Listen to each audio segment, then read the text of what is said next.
araw sa lahat, no? So ito yung 3-wire system not wiring from service entrance to service equipment, okay? To main service panel. Ito yung panel board natin. So gusto ko lang i-emphasize yung service entrance. Itong 3-wire system na service entrance, meron tayong dalawang live wire, line 1 at line 2. Meron tayong isang neutral wire. Ito yung grounded wire natin. So, sa standard na maliit na bahay, gagamit tayo ng number 6 EWG o 14 mm squared na conductor, copper conductor. So, ito yung connected sa twisted 3 wires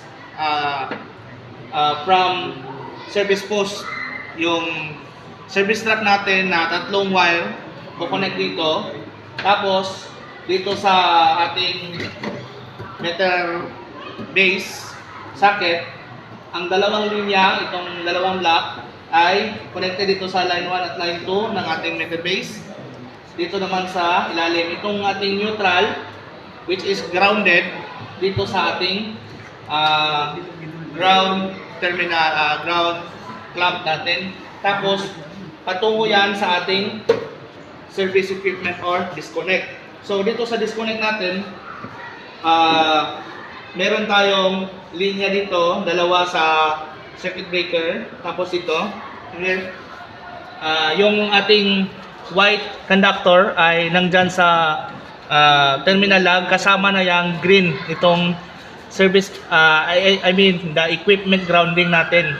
So yung magkasama na yan, yung connection sa dalawa ay tinatawag nating main bonding jumper or bonding jumper main. So dito naman papasok na yan sa ating bahay.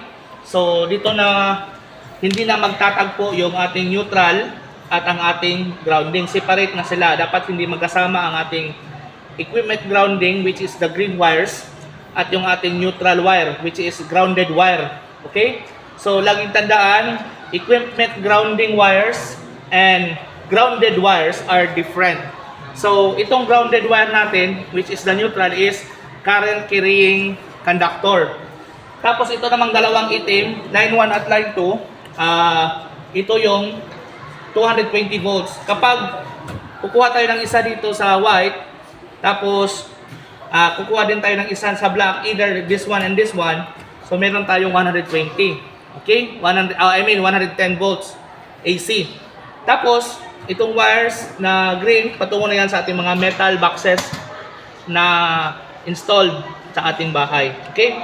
Yung mga green wires ay patungo sa ating ground rod. Itong ground rod ay